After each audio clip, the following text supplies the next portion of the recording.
Hey guys, welcome back. I'm Jesse and you're watching Riverfront Aquatics. In today's video, our main focus will be on our 3-gallon planted betta fish aquarium. Let's just be honest, I bought a cheap filter off Amazon, not the greatest. So I hopped right back online and I ordered exactly what we needed to solve our issues. Now I also picked up a few other items so that we can modify this and show you how to get the most bang for your buck out of your sponge filter. So stay tuned and like this video.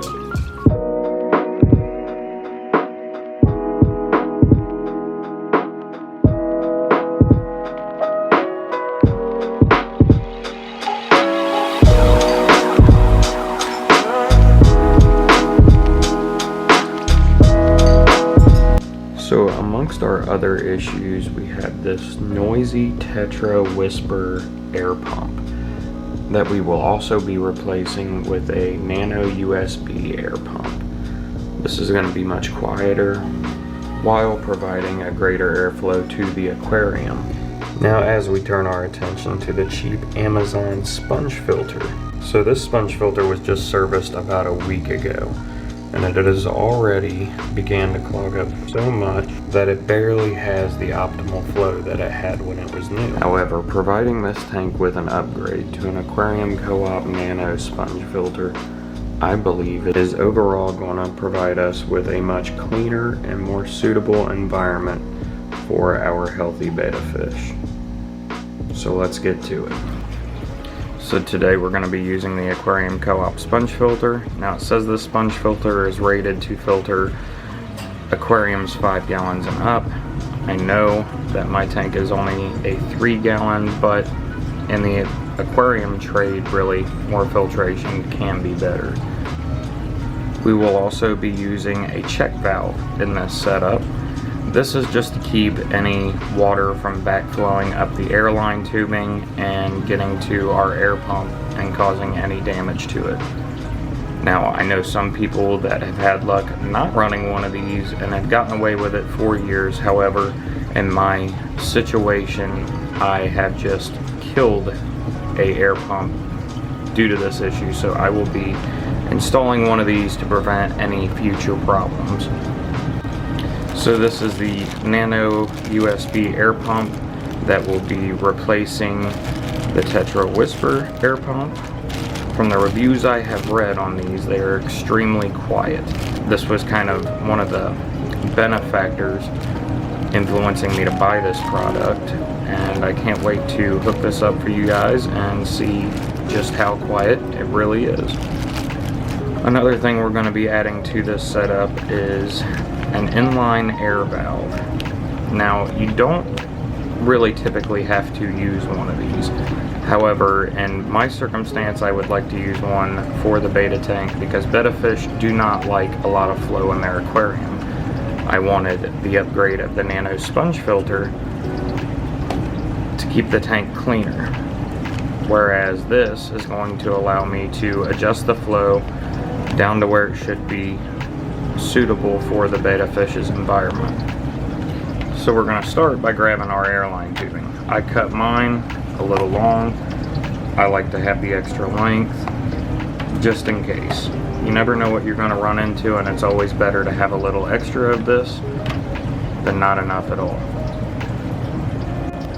Okay, so next you're going to want to go ahead and take your Nano sponge filter out of the package. Now, what I'm about to do here also applies to other sponge filters. The Aquatops are a little bit different, and if you would like, I can show you later on down the road how to modify that one similar to the way we're about to modify this one. One of the benefits of having the Aquarium Co-op sponge filter is that it already comes pre-built for this modification. So we're going to begin by taking our sponge filter, and you're going to want to pull your sponge down. Now if you notice, there's a lid on the top of here. This we're going to want to take off. Okay, so now once you've got your lid off, you can see you've got a fitting here. Now this fitting connects to your airline tubing. In this next step, you're going to want to cut your airline tubing. You don't want to cut too much but you don't want to cut it too short either. You want to try to get right in between, just enough so that it fits right down inside there.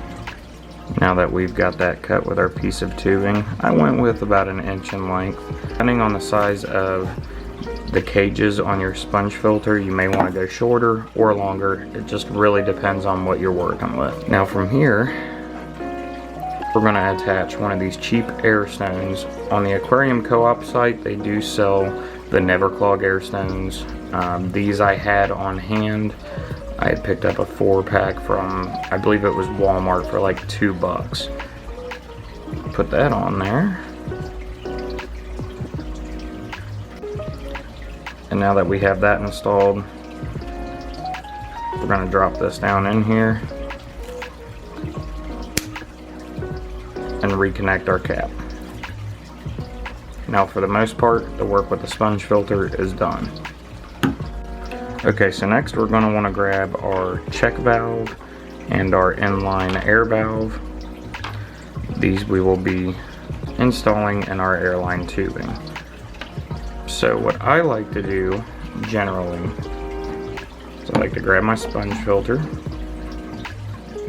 go ahead and run the airline tubing through the tube on top of the sponge filter first, and then you'll see we've got another nipple on here for the airline tubing. We're going to connect those.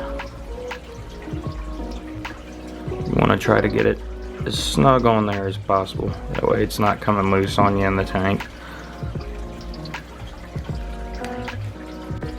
Now that we've got those installed, we're going to install our check valve. Now our check valve, I'm going to run a little ways up. So I'm going to pull this out.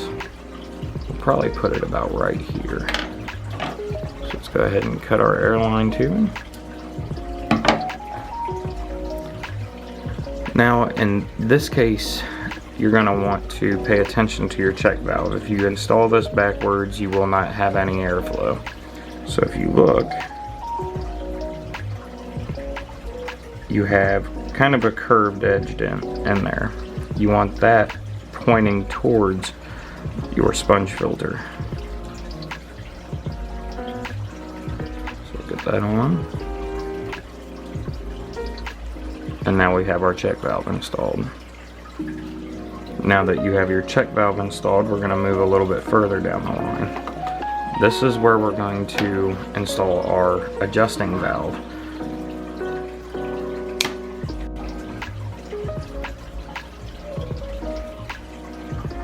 Now to install the Nano USB air pump. Never used one of these. I'm really excited to try them out, test them, see what I think. I've read many good reviews on these. They actually have a really long cord. Now that I've got it out of the package, I'm looking at it. The cord on this is quite long. I would imagine you're going to get quite some reach on this. And then we're going to connect the other end of our airline tubing to our Nano USB pump. And now we're ready to install this on the tank. So now we're going to begin by disconnecting this old loud air pump.